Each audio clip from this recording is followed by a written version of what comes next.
You already know that World War I was unlike anything before or since. It saw some of the weapons that would characterize modern warfare being used for the first time, and one of them was the tank. But as with every new concept and technology, tanks would have, to say the least, humble beginnings when we compare them to today's standards. Their crews were the ones who suffered for all their early catastrophic flaws, and today we're talking about them. When World War I broke out, in just a couple of weeks, traditional mobile warfare came to an end when it met with new improved artillery and machine guns. Very soon, all sides had to dig in to survive, as casualties were tremendously piling up and the infamous trench warfare began. No one could have imagined just how horrible it was going to get, and how impossible it would be to break through enemy defensive lines effectively. They tried everything, from charges and trench raids to digging tunnels and planting huge mines under enemy positions, and the landship idea emerged as one of those creative ways armies tried to break the trench stalemate. As the British would see at the Somme, when they suffered 58,000 casualties in a single day, even the heaviest shelling could not destroy all machine gun positions. They would pop up from shelters and decimate the advancing infantry on the open ground. So the first idea was to create a vehicle that would be a machine gun destroyer. It should have enough armor to stop small arms fire at least, enough firepower to silence those positions, and the biggest challenge of all, it had to be able to cross the no man's land. The terrain was a mix of shell craters, trenches, barbed wire, and mud. Just walking over it was a challenge, let alone trying to drive a 1915 vehicle across it. Tank was actually a code name used to disguise the development of this new secretive weapon, suggesting it was a water carrier. Armored vehicles already existed, with mounted Maxim machine guns and armored panels, but their mobility was useless in the trenches. Through many experiments and prototypes, with some of them outright bizarre, it was realized that a tracked vehicle was the solution. The biggest issue now was to find the right shape of vehicle that could cross the trenches. German trenches were usually 3 meters wide, so something was needed that would not fall down nose first and get stuck in the enemy trench. Spoiler alert, it would happen. At the end, we have a horrific story of what one crew did when their tank got stuck and was overrun by the enemy. To not bother you with the designing process, we are skipping to the British Mark I, the first tank that would see combat, and its later variants. Before getting into combat, let's quickly explain how the first tanks worked. That weird rhomboidal shape with all-around tracks was specifically chosen for trench crossing, where with a little luck and skill, it wouldn't drop down and get stuck. First versions were armed either with just machine guns designated as female, while versions with 6-pounder guns were called male. Gender equality, 1916 style. Weapons were mounted in sort of naval turrets inside sponsons. Tanks were 8 meters long and weighed about 28 tons and were manned usually by 8 men. A commander, a driver, and 2 gearsmen, all working together just on driving the tank, while the rest manned the weapons. They were powered by a 105 horsepower petrol engine sitting right in the middle of the crew compartment, giving it supersonic speed of 4 miles per hour on the road. However, speed was less of an issue for their purpose, but when you are sitting beside the engine, you will have enormous noise inside your fighting compartment. So loud that crews communicated with hand signals or by screaming directly into each other's ears, if you had something to explain that couldn't be done with frantic hand movements or banging on the metal. Speaking of communication, your contact with command posts was by 2 pigeons, which you would release through special hatches or by runners.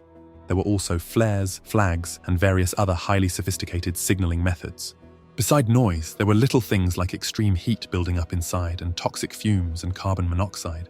Ventilation was barely existent, and when you add cordite fumes from firing weapons and nearby exploding artillery shells, well, you get slightly less than ideal working conditions.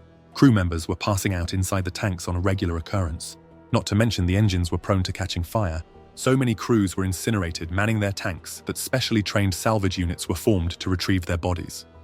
The Mark I was first ever used in combat in the Battle of Flers-Courcelette on September 15, 1916, as a part of the Somme offensive. The untested new technology was rushed into combat with crews who were experiencing warfare for the first time. What could possibly go wrong? 32 tanks were deployed and started driving across no man's land toward German lines. Most of them quickly broke down or got stuck, while just a couple were actually destroyed by enemy fire. But 9 tanks would reach and punch through German defenses and assist in clearing trenches, spraying them with machine guns. Although not making a drastic change on the battlefield, tanks appearing for the first time shocked the German troops. A lot of them fled just after seeing them and realizing the bullets were bouncing off. The potential was shown, and development was now pushed harder. As tanks were no longer a secret, the Germans began to develop weapons to counter them. Some were improvised, while others were specifically designed. The first heavy tanks had armor at a maximum thickness of 12 millimeters, barely enough to stop rifle fire, and very brittle and prone to splintering. So at first, the so-called reverse bullets were enough to ruin a day for a tank's crew. The Germans took their 8mm Mauser rifle rounds, pulled out the projectile, added a little more powder, and put it back the opposite way. Firing it like this, it wouldn't bounce off, but splatter against the armor and cause spalling from the inside. To protect themselves from shrapnel shredding their faces, crews were issued chainmail masks, along with leather helmets to cushion the headbutts against the armor. Then came K-bullets with tungsten cores that could pierce early tank armor, followed by anti-tank rifles.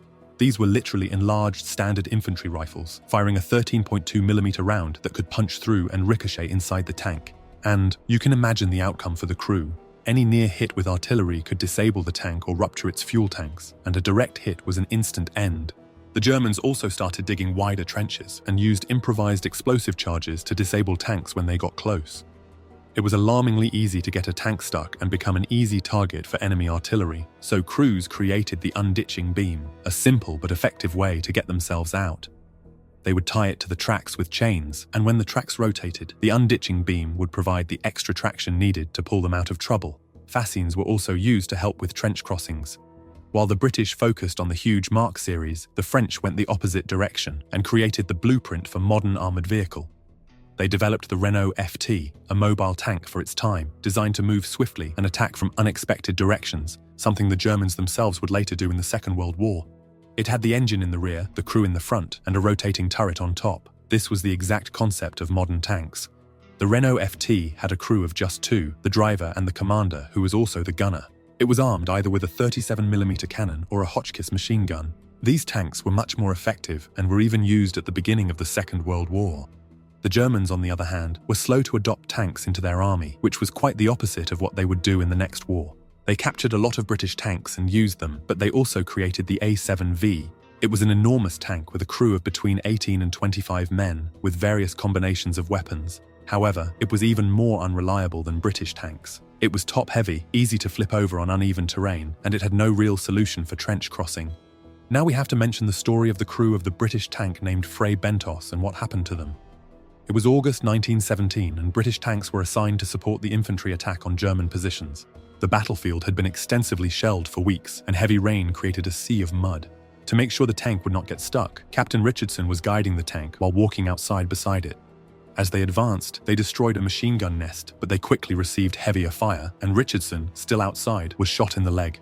The driver was wounded in the neck when bullet fragments came through the armor, causing him to lose control and slide the tank into a trench.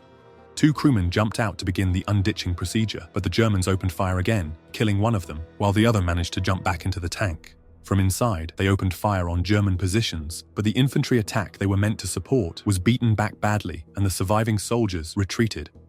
Frey Bentos and its crew were now alone, stuck on top of the German trench. The Germans regained the lost positions in a counterattack and swarmed the stuck tank. A heavy fight ensued at point-blank range, with the crew trying to defend themselves from Germans now climbing on top of their tank. One grenade was thrown inside, but the crew somehow managed to toss it back out before it exploded.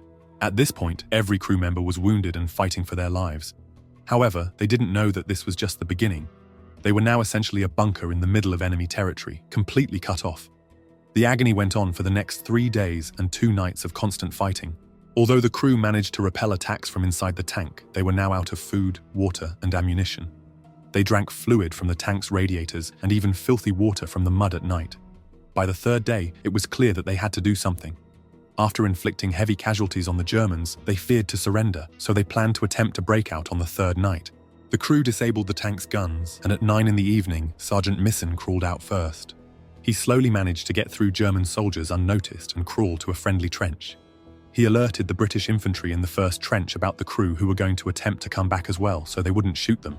During the previous days of fighting, British snipers had been firing at the crew when they peered out of the tank, thinking they were Germans.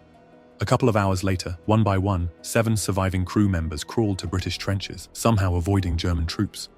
They were carried to the aid station, and 6 of them survived the war.